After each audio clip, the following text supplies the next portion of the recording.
call methodology is another important part of your research. So, you have to say what kind of method or methods you are going to use in your research. Now, this is something like we are going to do something. For that, we have to use certain tools or instruments. We have to talk a little bit about these tools or instruments that we are going to do in our research. Okay, so the whole discussion on method is important for that reason.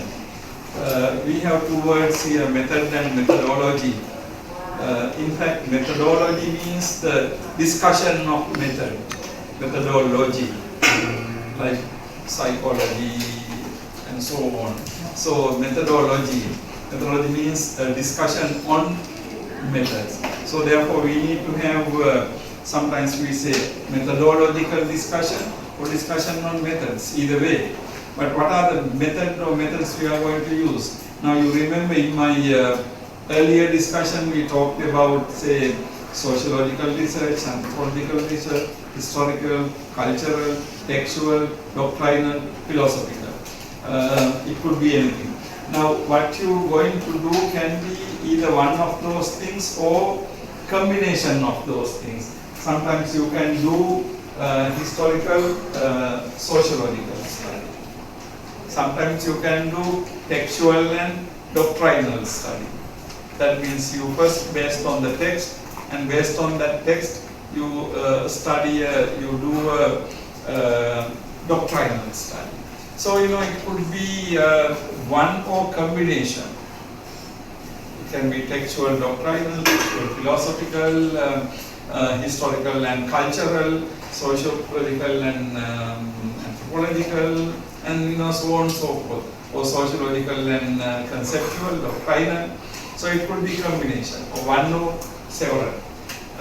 Whatever that may be, you have to have discussion on the method you are going to use. So this methodological discussion is there. Sociological method has certain important differences from textual method. And both have certain differences from conceptual or philosophical discussion. Okay? So in research, the method you are going to use is something very important. Have a discussion on that. For example, if you are going to do person going to do a textual study and your text involves editing and interpretation of the text, now you need to have some discussion on textual interpretation.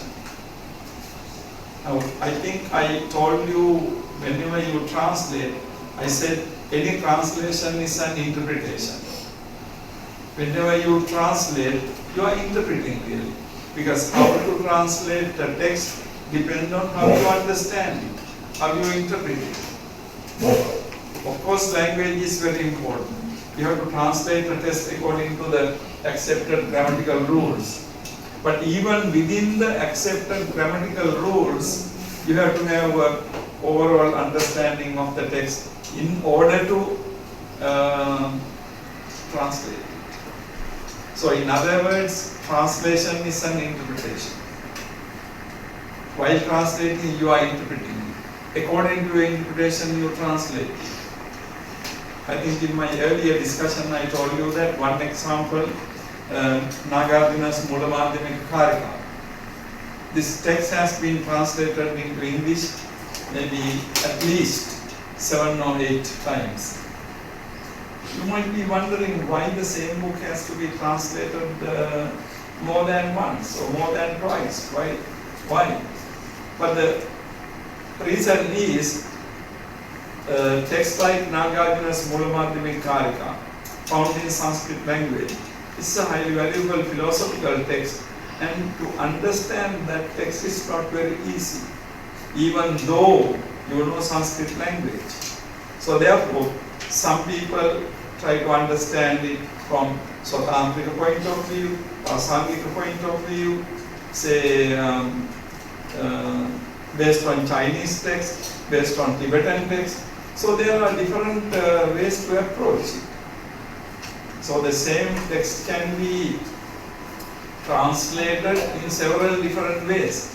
Of course, that does not mean that each and every word is going to be different. No. But the overall way of understanding a particular text depends on translating a text depends on how you understand it. Okay. So, I mean, as a result, in a textual interpretation, textual study, you have to be aware of these issues. In order to show that you are aware of these issues, you have to write some account on methodology in your research proposal. So writing something on methodology is in that sense very important. Now if it is a combination of methods, then of course you have to write how you combine, how you use these two research methodologies combined. In fact, research methodology has developed as a subject in itself today. Like many other subjects, you can also write a dissertation, do a research on research methodology. Okay? Because it has grown into, developed into that extent.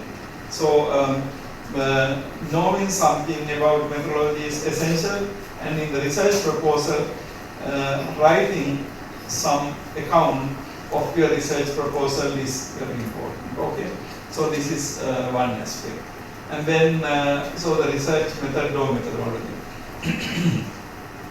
Then we will move on to the sources. Sources are either primary or primary and secondary. These differ depending on the nature of one's research. For some studies, this classification may not be applicable as a hard and fast rule. Now, when you say sources, we are talking about for a study, there can be primary sources and there can be secondary sources. But as a general thing, I can say that in Buddhist studies, we take to be primary sources the Tripitaka, commentaries and sub-commentaries, and those texts we take as primary sources.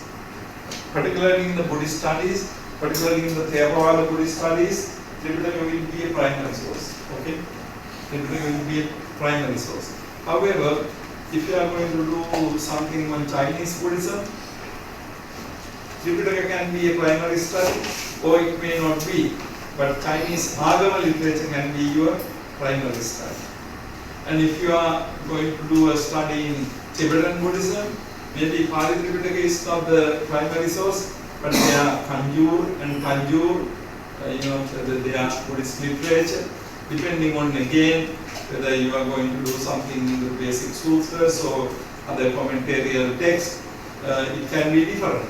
So this concept of primary source has to be understood within a context. If you are doing Theravada studies, then definitely Pitaka will be the primary source, right? And then when you take Pitaka, of course Pitakas have to be, we understand Pitakas based on commentary, we understand commentary based on some commentary. So the Pitaka, Attakata, Tika and Anutika, these things are important as primary sources. Suppose we are going to do a study on Pratitya Samutpada. Now your basic sources are going to be basically Sutta and Abhidhamma. Vinaya of course will not be there the main thing, but Vinaya is also related, but basically Sutta Pitaka and Abhidhamma Pitaka, their commentaries will be your primary source, right? And then what are the secondary sources? Secondary sources will be, we can say, modern researches, modern publications done on Paticcasamuppada. So there are many people who have written, I'm sure, in Burmese language on Paticcasamuppada. So those can be some of your secondary sources. And then some of the things like written in English. Okay. Source material. And but there is a difference. Like if you talk about primary sources, as I said, Tripitaka and the commentaries and sub-commentaries. You may not want to take as the secondary sources all the books written in Burmese and other languages. But what are the main important texts on the subject can be serving as secondary sources to you, okay? So anyhow, the concept of primary source and concept of secondary source depends on your subject area. Your subject area. So what I told you is basically in general. Theravada studies have Tripitaka, Mahayana studies have Mahayana texts, Vajrayana studies have Vajrayana texts as your primary sources. In other words, what I am saying to you is there is no such a thing called primary sources fixed. Primary sources for all the Buddhist studies. No. It depends on, primary sources depends on what kind of area you are going to study. So that for Theravada, primary sources are one, for Mahayana, primary sources are different. So in that sense. And then suppose primary sources also can be different depending on the particular subject you are going to study. Say you are going to edit Visuddhimagga, for example. Now, then your primary source will be Visuddhimagga in that research, okay? Your primary source will be the Visuddhimagga. And then many editions of the Visuddhimagga you will be looking at. So your primary source is Visuddhimagga. Yeah. But on the other hand, you can say, because Visuddhimagga edition belongs to Buddhist studies, primary sources can be Tripitaka. In a sense, yes. But here, your main subject, the study is based on Visuddhimagga, so there your primary source is Visuddhimagga. What are your secondary sources? Secondary sources can be the other studies that have been done on Visuddhimagga, maybe by modern and other scholars, or even ancient scholars. So the secondary source and primary source different according to the subject there. Okay. So if you are going to study a special study on Kuttaka Nikaya, one text, say Dhammapada, then your primary source there is Dhammapada. Like that. Others are going to be your secondary source, whatever that written on. So this concept of primary source, concept of source, primary, secondary. Some people even use the concept of tertiary, that means third level, but I don't usually use that concept. Basically, primary and secondary sources will be good enough, but any study has to have primary and secondary sources. You study karma, your primary sources are going to be Sutta and Abhidhamma. And same when if you are going to study Vinaya, Parajika, Tullache or Apatti or something, your primary source will be Vinaya. But Sutta and Abhidhamma also, particularly Vinaya is based on the Sutta. Vinaya comes from Dhamma. Dhamma is included contained in the Sutta. So you have to have Dhamma, Sutta also. But basically if you study a Vinaya subject, then your primary source is Vinaya. Suppose in the Vinaya you are editing or studying Samantaprasadika. Your primary source is there Samantaprasadika. Okay? So it differs like that. But of course, Samantaprasadika has to be understood in the context of Vinaya Pitaka. So your Vinaya Pitaka is going to be serving as a source. But particularly in a textual study, the concept of primary source has to be understood somewhat different. But suppose in the Vinaya you are studying a general problem, say the problem of apatti, concept of apatti. Then of course apatti can be, your primary source can be Vinaya Pitaka, not any particular text. Your primary sources where you get the information. So what I am trying to tell you is, understand very clearly, the concept of primary source has two meanings. One meaning is you use the concept of primary source in order to talk about basic primary sources in a particular subject. Like in the Theravada, Tripitaka is primary source, always. That's one But then within Theravada also, if you are going to do a study on a particular text, then that text is going to be your primary source. Tripitaka can still remain as primary sources, but not really directly 100% relevant, we can say. Do you see the point? Okay. Yeah. So if you study Vinay Viniche, Buddha the Vinay, if you do a textual study, then your primary source is there. But if you do later development of Vinay, then of course not only Buddha Sikha, but Samanta Pasadika and many other things you can use as your secondary source. Okay, so it's very important for us to be aware of this concept of primary source and the secondary source. Okay, then you have to have some account of what are the sources you are going to do, going to make use of. Now, what is the importance of this? Why do we have to talk about sources? One thing is when you are doing a research in order for your examiners to read, others to read, right? Now, when somebody reads your research proposal, and then if that person does not find some important text mentioned in your research proposal, then of course your research proposal is going to be a weak research proposal. Reader can ask, how come you don't have this book in your sources? Didn't you know about this text? And so on. So that the note about sources is important because we have to show that we know about the relevant text. Suppose you are going to edit text, Visuddhimagga again. If you have not seen a particular edition of Visuddhimagga by some scholar, then that is a weakness. They can ask, did you not see this book? Look at what you say, everything has been said in this book. How come you have not seen this? So that's a weakness. So that it is very important, like literature survey. Sources are also, we need to have important sources included, important sources discussed. So the sources are, it is not a mere list of sources. There is some discussion.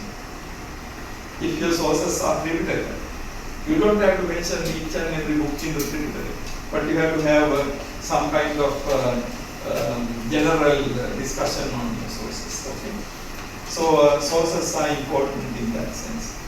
Now, then we will move on to the research questions. Should be framed keeping in mind the basic research problem. When one has provided answers to all research questions, one's research must have been completed. Now, in this, what we need to know is you have to know the basic research problem and the research questions. So, in other words, what we have is we have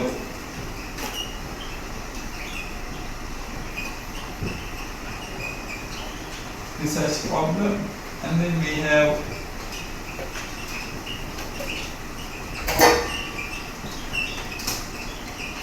research questions.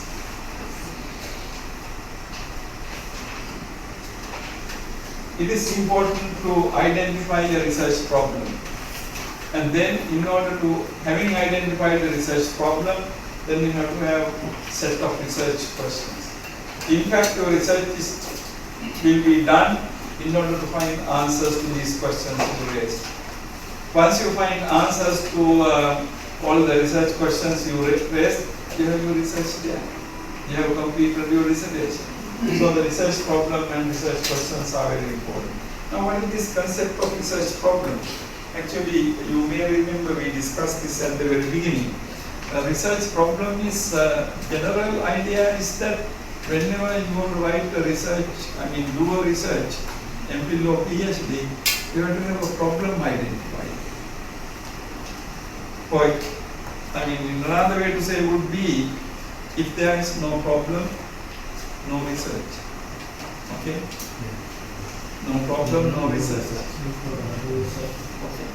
So you have to identify some problem, something to be done. Okay, now even for textual edition, why do you do the textual edition, particular edition? It has not been done very well. So that is your problem. If the other people did it very well, then you don't have to do that.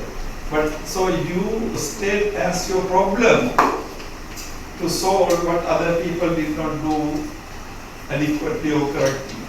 So even in textual edition, you can form a research problem. Okay.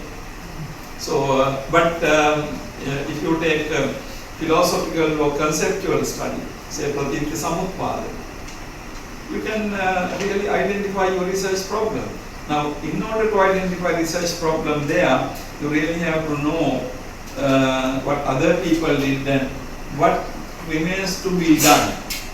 So, you identify a certain important thing. Okay, this is what I'm going to look for.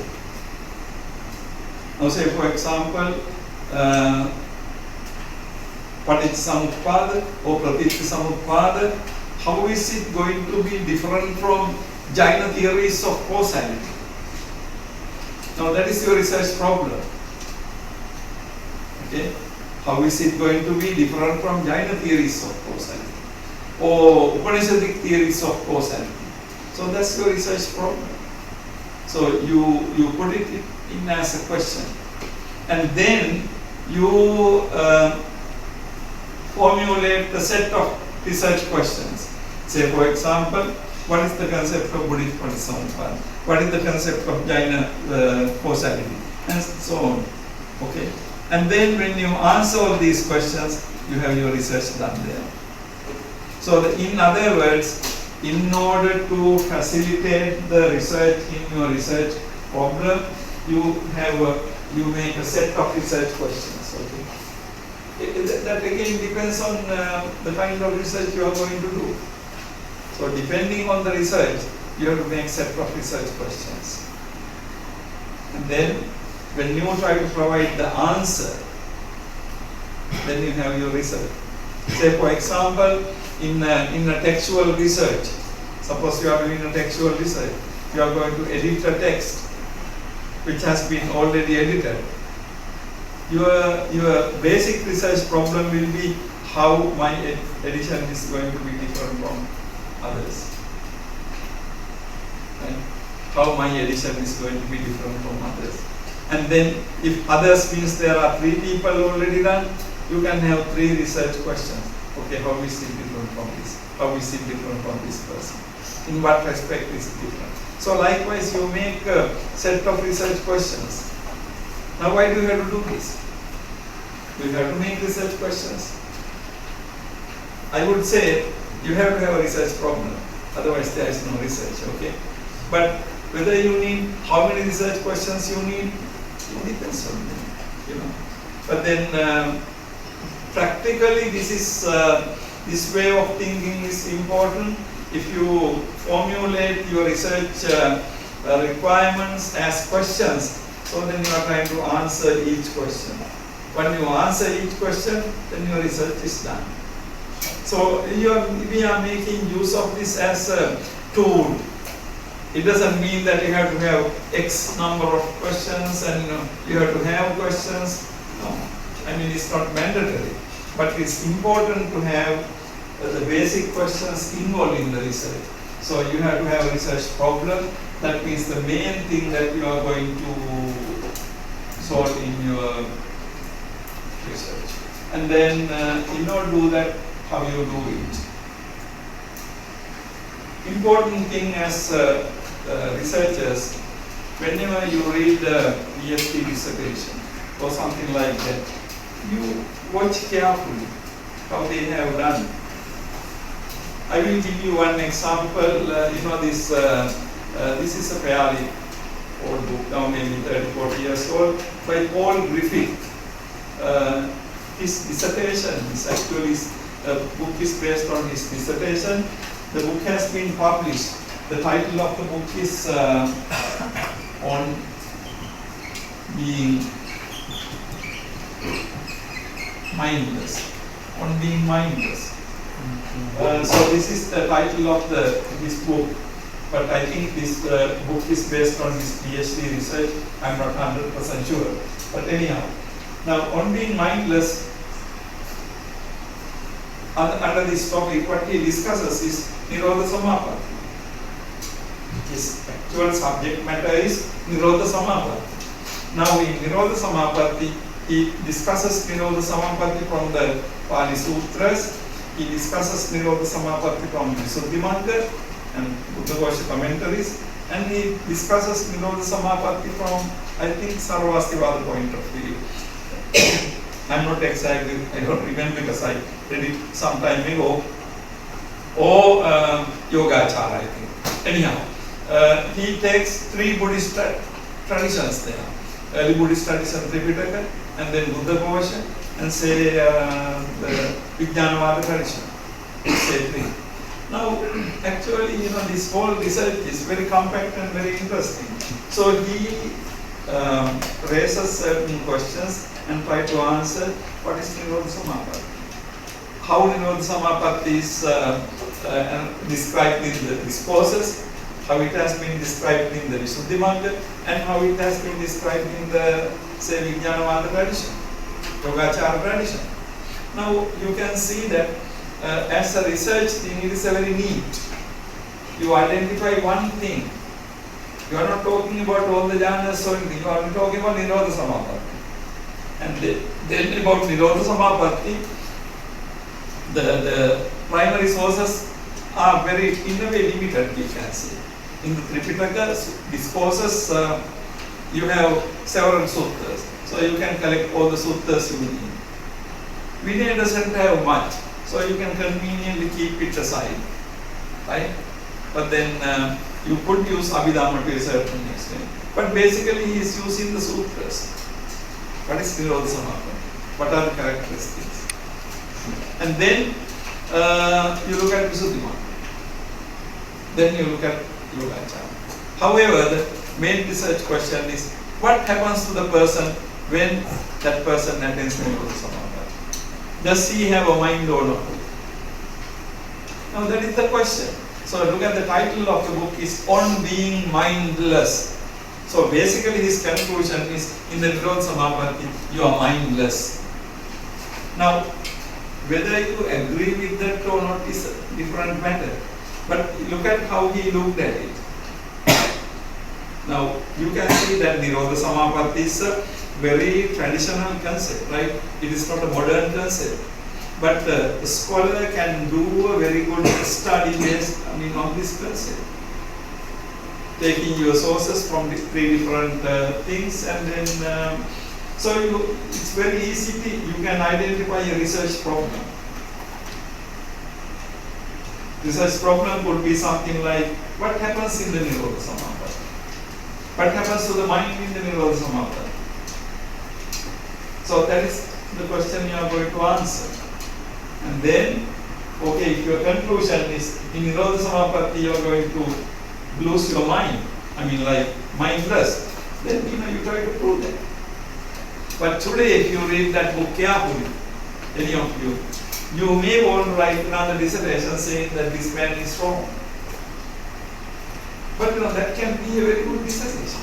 If you can prove that he has misunderstood text, he has misrepresented, that's a good research. Of course, that's a kind of negative research. If you can find something, because when he already wrote on Nirodha Samapatti, he was interpreting Nirodha Samapatti. So it was a fairly new research, right? But ever since also many people have written on Nirodha Samapatti. Suppose you want to study Nirodha Samapatti, still it is open, still it is possible.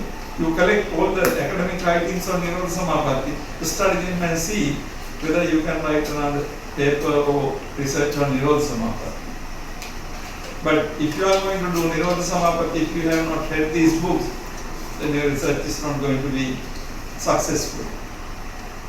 So here you can see that the research problem can be articulated in fairly precise manner, and then in order to answer that research problem, you can have a set of research questions. How many research questions? No limit. maybe 2, 3, or even more. But in order to, when you make research questions, you have to have in your mind, okay, this is the main thing I want to do. What are the questions that are useful to come to this conclusion? So for that you make set of research questions. Okay, so that is what research questions are.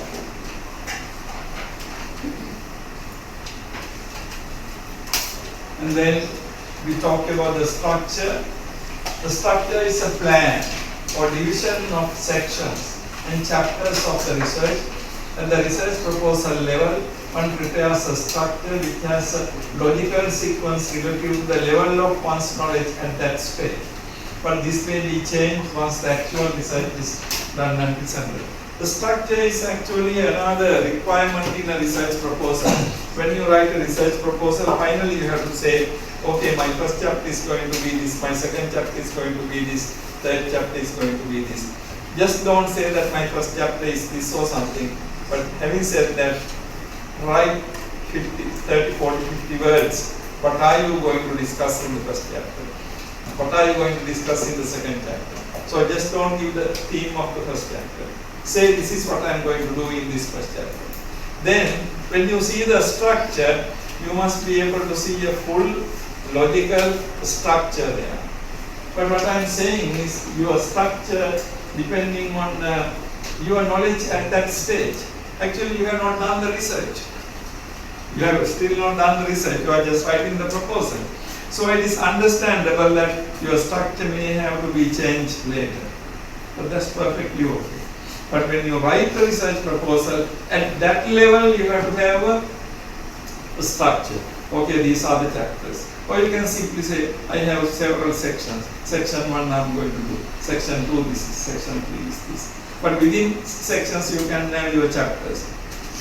But what I am saying is research structure doesn't have to be final, okay? Because it will have to be changed when you do the further research. But the moment you are writing a research proposal, you have to have some kind of structure. Okay, this is what I am going to do, and these are the chapters or sections that are going to be included in this, and so on. So structure is a plan or chapter outline, you can say. Sometimes we use the word structure, or you can use the word chapter outline, chapters or whatever. And then the final aspect is bibliography. Must be comprehensive, inclusive of all works one discussed in the literature survey, and more. How different bibliography from reference, works cited, and further reading. It is important to follow a reference method, APA, American Philosophical Association or Harvard method, or MLA, Modern Language Association, or Chicago method consistently. Now this bibliography is something very important in the research proposal. The very last aspect of your research proposal have to be bibliography. Bibliography means full details of particular papers and the books you are going to use. So necessarily it should include every book that you discuss in the literature survey. In addition to that, you have to refer to the other texts. Now in the Buddhist studies today, suppose you are doing a study on karma. As I said earlier, you are going to study Tripitaka as your primary source.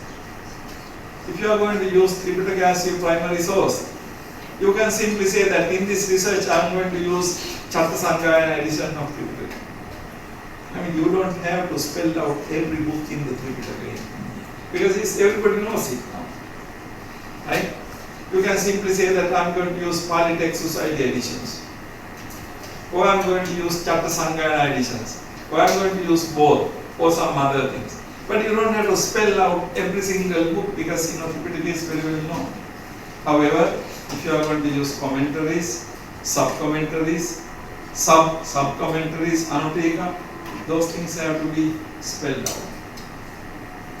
And then if you can't just say Samantapasadika, you have to give who edited it, what is the edition you are going to use. Okay. But Tripitaka unless you are really want to highlight that you are using a particular like edition or edited text, you can simply say that you are going to use Asanga or you are going to use PBS. So, but bibliography, and in that bibliography you don't even have to have entire Tripitaka listed. You don't need to, because of that everybody knows. However, it is very important to have all the secondary sources you have used, and you will be using, particularly in this research. Now again, in research proposal, your examiners can find fault with you for not including the very important researchers on your particular area. Suppose you are going to study Pratitya Samutpada. If you could not include in your bibliography one of the most important things you wrote on Pratitya Samutpada, then your bibliography is faulty, right? So bibliography has to be complete. It has to be complete. Bibliography level, you must include all the important works that have been written on the particular subject.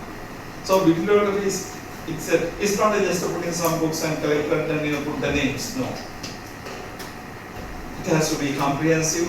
It has to be representative of all the existing research on this subject. Okay. Now, this is the basic idea of bibliography. So it can be again depending on the subject, collection of good number of books. Your bibliography can be 3 or 4 books. Okay, it has to be comprehensive. Now in the books you find sometimes reference, sometimes work cited, sometimes things called further reading. Actually all these are different from bibliography. Reference means basically you are, when you do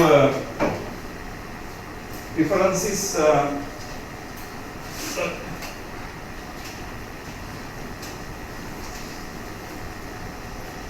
in a book you can have reference. Reference is the books you use. Basically the reference refers to what you refer to. And same thing you can say works cited. Now this is more definitive. Works cited means you are really putting only the works cited. That means the books you refer to, not anything else. But when you say reference, reference also means what you refer to, but also what someone can refer to. So reference can be little wider. In the subject, reference can. But whenever you say work cited, you are just saying that you are going to list only the books that you cited in your paper or book. Okay. And research, in a research proposal, you can't be writing work cited. No. You can't be writing even reference. In a research proposal, you have to have a bibliography. So work cited, or even sometime in the books you have something called further reading. Now further reading means really not reference or work cited. Further reading means you discuss subject, say for you study karma, and then what are the things that someone can read more on the subject. So it doesn't mean work cited or anything. So the further reading is very limited in that sense to a particular subject. So bibliography is different from reference, work cited or further reading. And the last thing is it is important to follow a reference method. American Philosophical Association, Harvard method or Sitagu method today, particularly when you are writing in English language. In fact, in my next discussion, again when I am discussing research methodology with you, I will be discussing with you this how to prepare a bibliography, how to prepare a reference list. So today I am not going to discuss that matter. I will be discussing that separately with you. So the last aspect of your research proposal is bibliography. Okay, we will again. So these are basically aspects of a research proposal. Research topic or the theme, short introduction and longer explanation of the research theme and the research area, and then the significance of the proposed research, proposed study, literature survey, and the research methodology, sources, research questions, and research problem also you can include there, research problem and research questions, the structure of the research, and then finally bibliography. So when you have all these 10, you have a research proposal. Okay.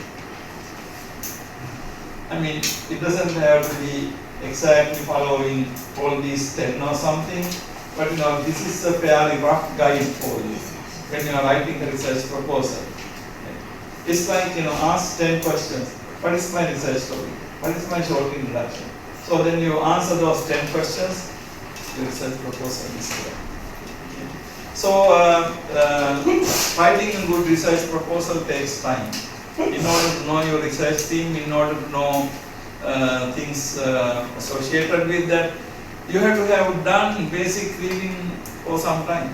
So that's why I say, when you write a good research proposal, 25% of your research is already done. If you don't have any idea about your research, you can't write research. So the first thing will not be start writing a research proposal. First thing will be identifying a research topic and reading and spending a couple of months or something doing basic things. And then you are in a position to write research proposal. Okay folks, I think you have must have got some idea about the research proposal. We will wind up the discussion from here, but I will try to open for discussion if you have any questions. Yes. I would like to ask one question. When we write a research proposal, and there are especially experts from research field bibliography, and the different short introduction and longer explanation of research theme. Do you know what the difference?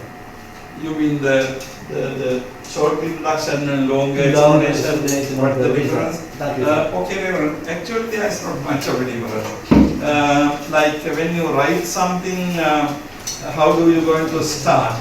So the shorter introduction will be to way of beginning your research proposal, because the reader must get the first idea. Okay, this is what he is going to do. So in a shorter introduction, you can say something like, in this proposed research, I'm going to study the concept of Tilakaratne, which is something very important in the Buddhist tradition, something like that. I'm talking about maybe one paragraph, several sentences, and then you can go into discuss what is Tilakaratne. Okay, what is Tilakaratne, and how the concept is important. That you can go into some discourses, some discussions. So you are writing several pages on that, and then you are writing why you have to study this. What is the importance? So so the short introduction and longer explanation doesn't have to be even two things very much. It's just you start writing, introduce the subject very briefly, and then you give a fairly. It's something like this. Ultimately, when someone reads your research proposal, reader must get a good idea. Okay, this is what he is going to do.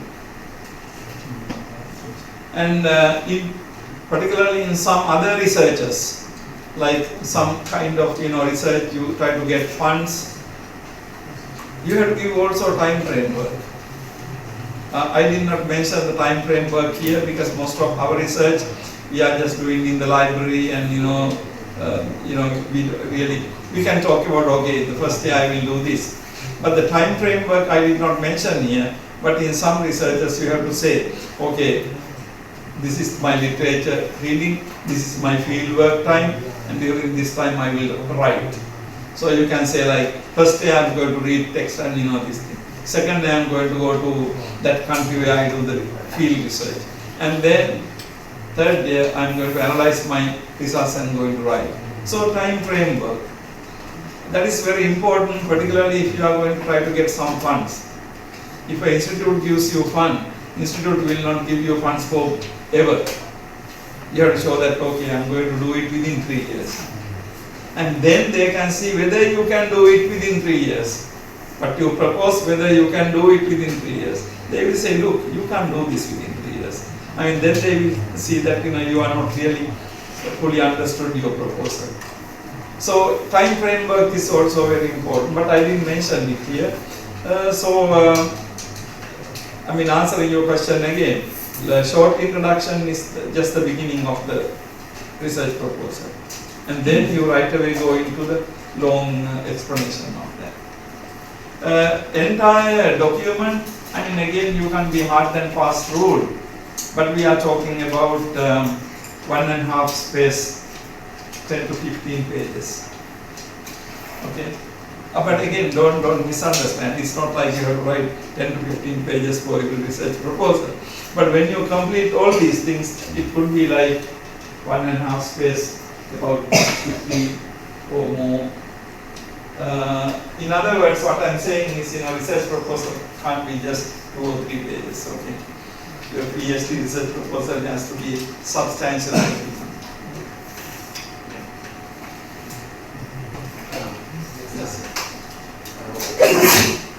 When we are going to write research proposal, do we need to put the title as a title in our research? Why not? I mean, how can you write a research proposal without the title? I mean, title is, like your title is, what I'm meaning is this. Your title, the wording of your title can change later. But if you're going to do on Paritsamupada, then that will be your title. But analysis of Paritsamupada or examination or whatever can be different. But the basic concept has to be there. When I look at it, okay, this research is on this. So the basic theme has to be there. But how do you word the basic theme? That depends on later. I mean, in that sense, the theme is not very important, exact sense, but the basic. Now, I told you about this on being mindless, but maybe his PhD research didn't have on being mindless. Maybe PhD research may have had something on Nirodha Samapatti, but in the book title, nothing about Nirodha Samapatti. If you publish a book in Nirodha Samapatti, how many English reading people will know what it is? Nobody will buy the book. So then you have to have a title which people can understand. But in the research reference, don't worry about that. Whether people understand or not is not a very important thing in the research proposal. You have to be worried about only your examiners and supervisors. You are writing a research proposal not as a public document. Your research proposal is going to be read by only 4 or 5 people. So if they are experts, you don't have to explain. When you write Paritsamupada, Buddhist studies scholars, everybody know it. But the exact theme you can decide later. But the basic theme has to be there.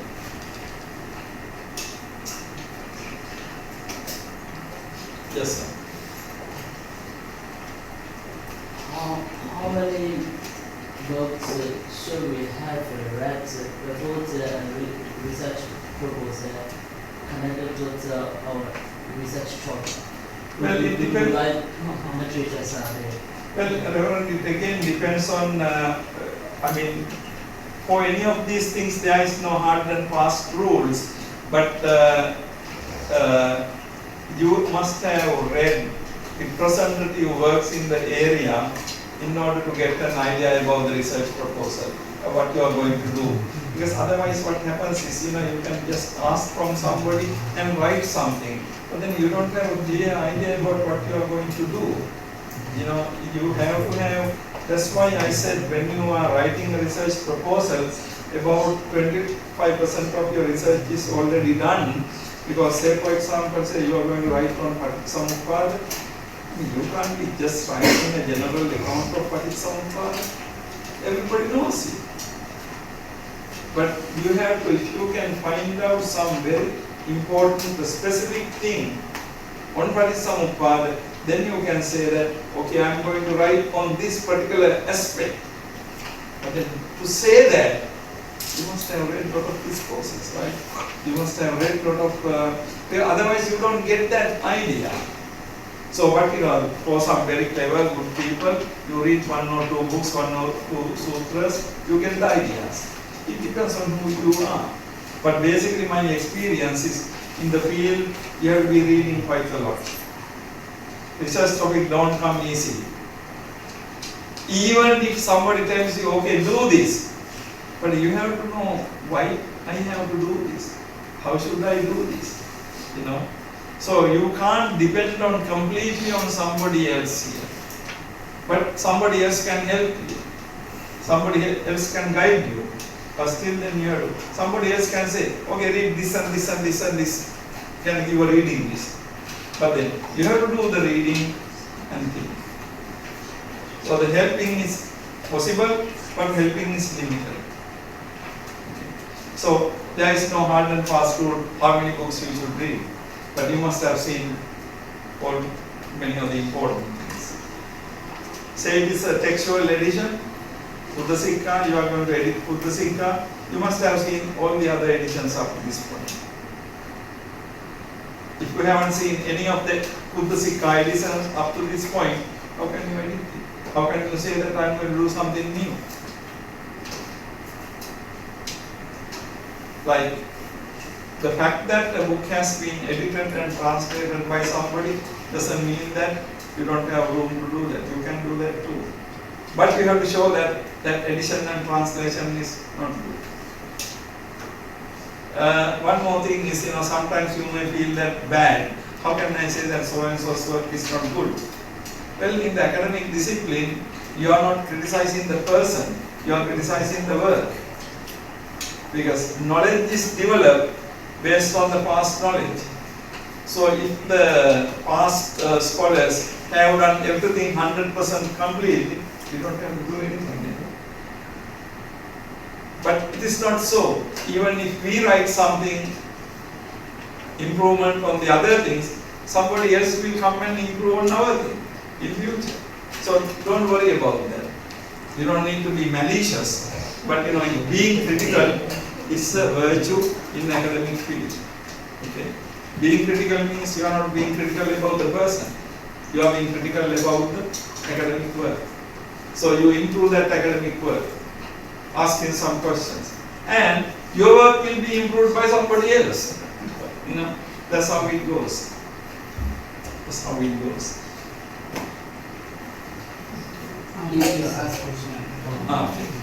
Next, I will continue. Just you explain research program, research question. Yeah. I understand a little bit. I need to have this is good. So, for example, as for me, I'm class in a research program to write. So, how can I write a research program, and then how can I prepare for the research program? How can I get research evidence and reference? Okay, Reverend, yeah, I get your question.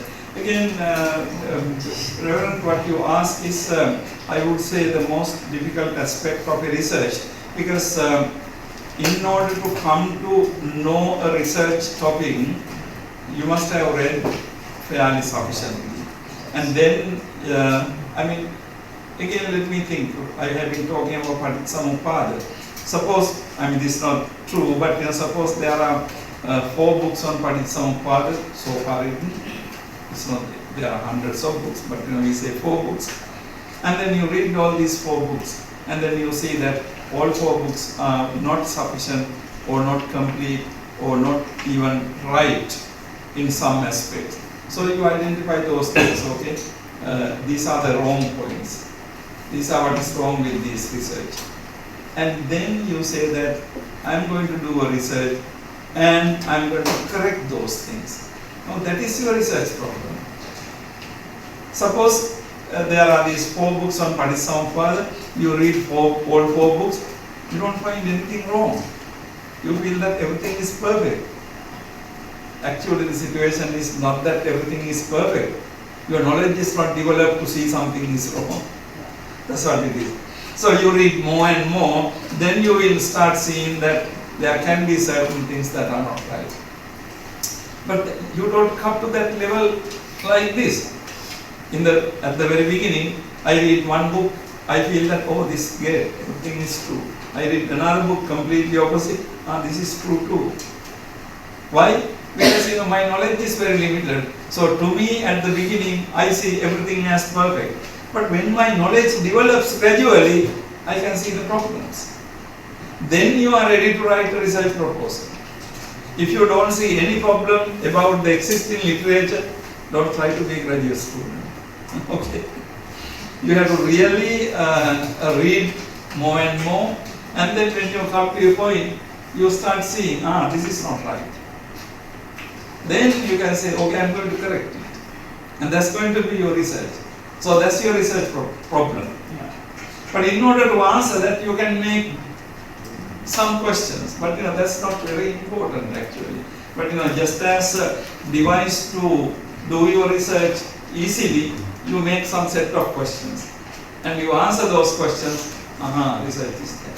Something like that. So, but identify that problem is the most important thing. It requires knowledge. It requires reading quite a lot of books, being in the field, talking to people. When you are in this kind of situation, you read something and then you talk to your friend, say, look, I read this yesterday and this is this and this and this. Your friend will say something else, like that. And then you share your ideas in the community. Finally, you come up with certain good things, certain problematic things. That's all. So, Venerables, research questions don't come out of nowhere. It comes from experience. It comes from talking. It comes from discussing with your teachers and reading books, questioning and all that. So you have to carry on that for some time. That's how it happens. Yes, sir. Yes. When we say research methodology, I heard about the design, research design. Is it any difference research proposal and research design? Actually, research proposal means basically research design. That's another word. That's good that you asked that question because I did not use that word. But research design means really you design, your research. But research proposal, what you do is you are really giving your design. So when you do all these things, actually your structure. In your structure, you say how you are going to do that. What are the steps? You can say this is my first thing, this is my second thing, this is So in your structure is that. So the structure can be changed later, but basically. So the concept of research design is really, here we have that. But some of these concepts come from sociological research and the social research. Say for example. A lot of research, particularly involving getting funds, require you to give the stages of your research. Okay, and then you have to say first 3 months, I'm going to do it. Next 3 months, I'm going to do this, like that. So this concept of research design basically comes from that kind of thing. But in our kind of research, that type of timetable is sometimes not possible. Maybe you keep on reading without much getting anything. But suddenly, light comes and you start seeing. It likes that. So, but it is not bad to have a time framework. So anyhow, your question is research design. In fact, research proposal is your research design. But it depends on, because our kind of research, particularly if you take Buddhist studies, humanities, we are doing it somewhat differently. If you involve field research, sociological study, you can say, okay, from January to June, I will be going to Myanmar, Shan State, collecting my material. So like that. And then you come and do a computer running a program and analyze your material. So within these 3 months. Like that, in some things you can give a tentative thing. But anyhow, even if you give a time proposal, due to many reasons, things may not be changed. You plan to go to Shan State, but there's a flood, or you could not go there, so you cannot go into the villages, something like that. So all these things can happen, but nevertheless, we have to have some plan. My answer to you is research design is basically what we are doing. Okay, I mean we are using different terms. Yes. In Rubu said, one books are not delivered for literature survey. How shall we do in this literature survey? Literature survey is basically, yes sir, thank you. Is you are reporting, you are discussing relevant books, like relevant to your research. Say for example, you are going to do a textual edition of Buddhist. So what will be your literature survey? Your literature survey will be the editions and studies of Pali text, edition of studies of Vinaya text, and editions and studies of previous Buddhist editions. So that is your literature survey, because literature survey has to be related. I mean, you can't be surveying entire literature or something, no. If you are doing Vinaya studies, if you are doing Buddhist, then your literature survey is fairly limited to that, So you don't have to look at the Abhidharma text and editor and all that. Of course, it is good to know, but literature survey means basically what is relevant. But how do you know what is relevant? Well, I mean, there are practical ways to read, like, okay, I mean, if I change the topic, I mean, like, subject, say on Paritsamuppada, you want to know what literature survey.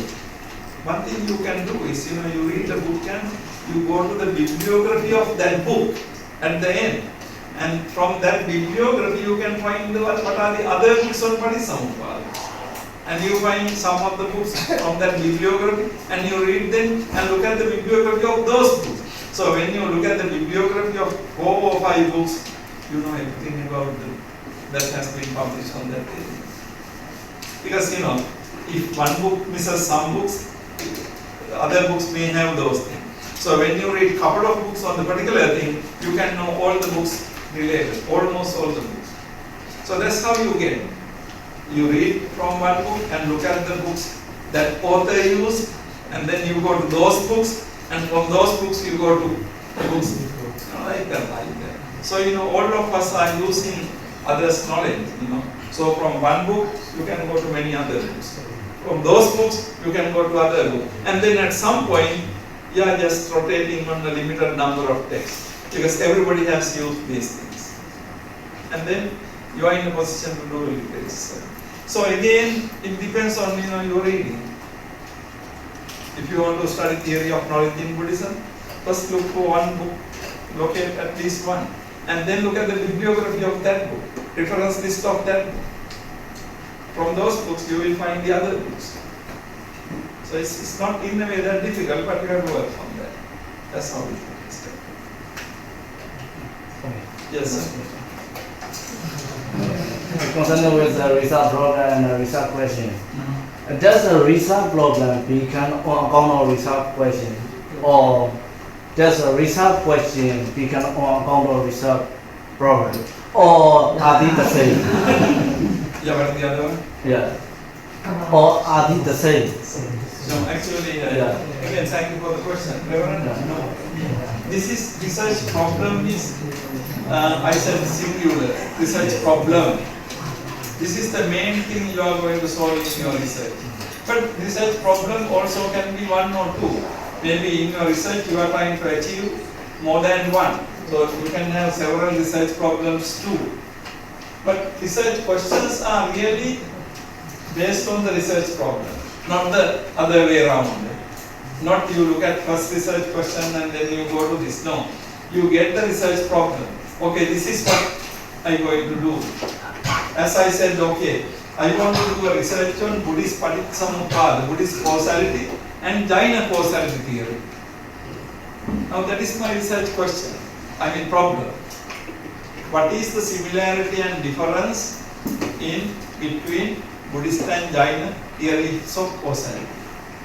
So that is the thing I am going to discuss. So that's my basic research problem. Okay. And then what are the questions you can ask about it? The questions are kind of more pragmatic, practical things. You can ask, what is Jainism? What is Buddhism? What is Jaina literature? What is Buddhist literature? What is the causal theory? So like that. But then when you answer all those questions, your research problem is solved. So Reverend, you have first identified the research problem or problems. Suppose you want to study Jaina theory of causality and Jaina theory of action. Then there are two research problems. And then you have two sets of or two related research questions. Okay. And then research problem means that language is sometimes problematic because you will think that you will have to have a problem all the time. But this is more of how Western tradition puts this. They say that if you don't have a problem to solve, there is no research.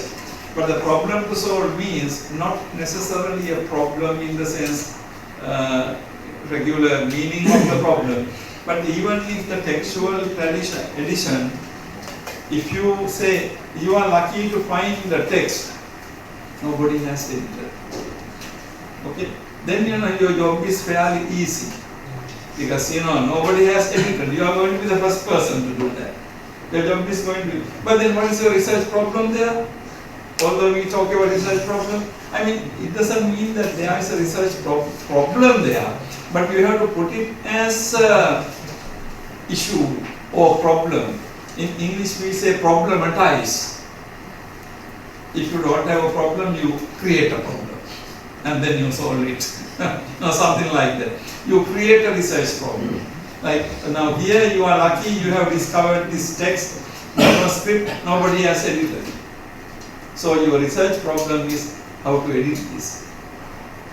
Because you don't have to look at, of course you have to look at how other people edited, but this particular book nobody has edited. So your job is fairly easy. So the research problem doesn't mean problem in that sense, but research problem is what are you really going to do in your research. But in a situation where so many people have done on one, then you have to identify a problem. Otherwise there is no reason. If 10 people have written on Buddhist causality, you can't be the 11th person unless you have anything new to say. If you are just repeating, this is what so and so did, this is what so and so did, you are not just repeating, you are just repeating what others say. But what about you? What are you saying? Of course, having said so and so said this, so and so said this, but this is what I am saying, then you have something on your own to say.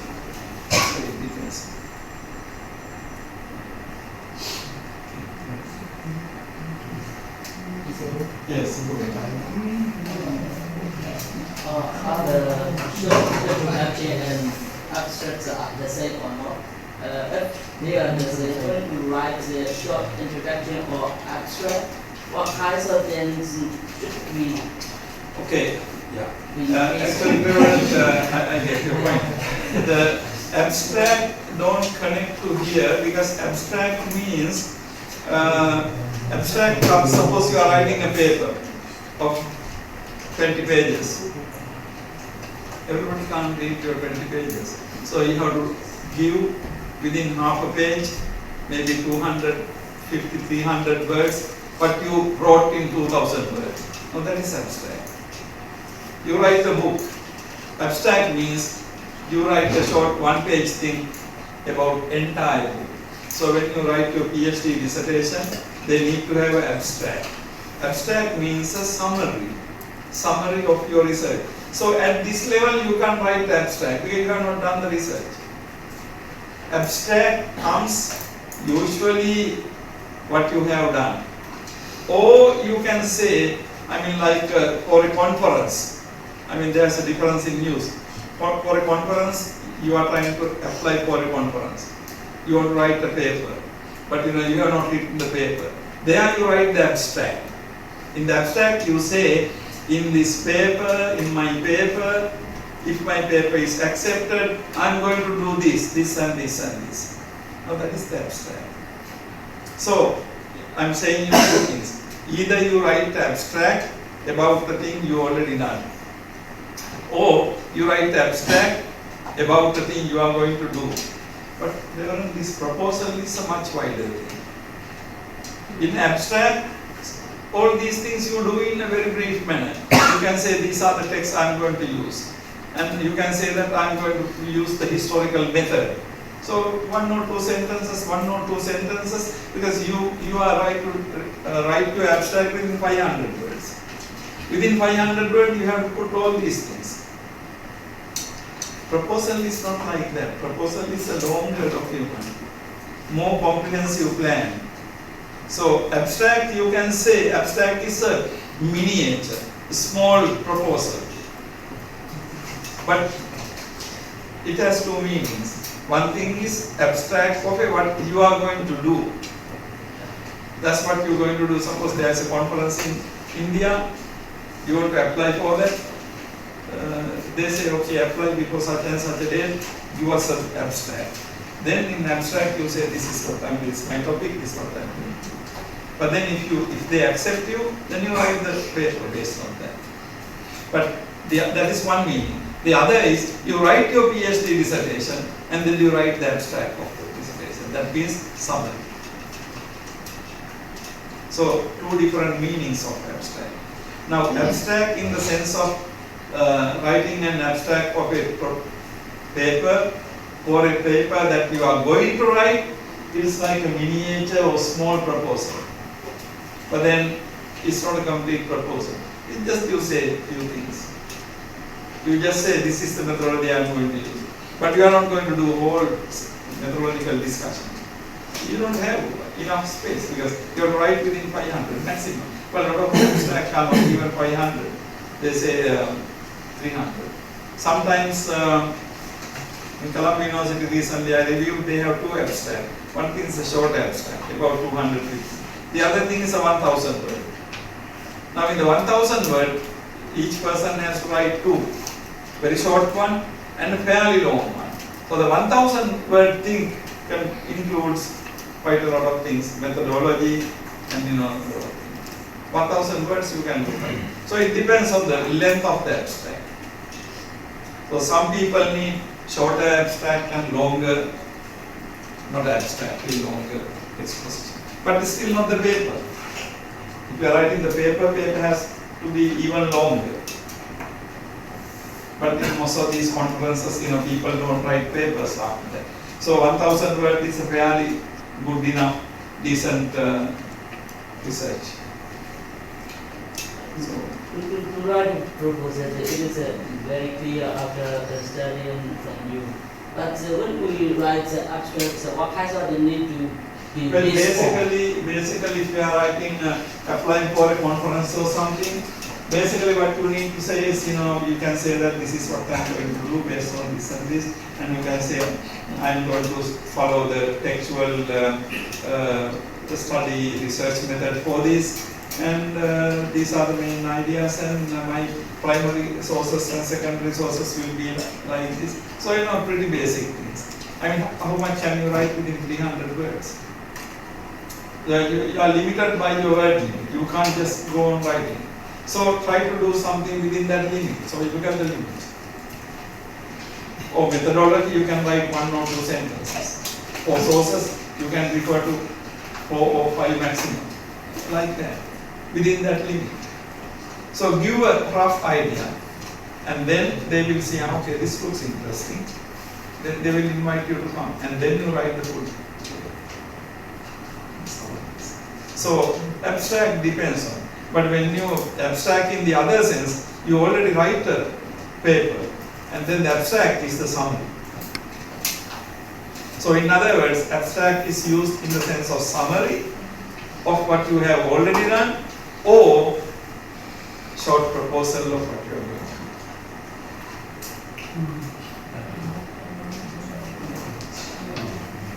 to do. No questions from audience. You are graduate students, not planning to do research. Okay, I think we have had a fairly long discussion. Thank you so much for participation. We will meet again tomorrow. I will continue this discussion into particularly the reference manuals and reference methods in my next discussion. Thank you. Thank you.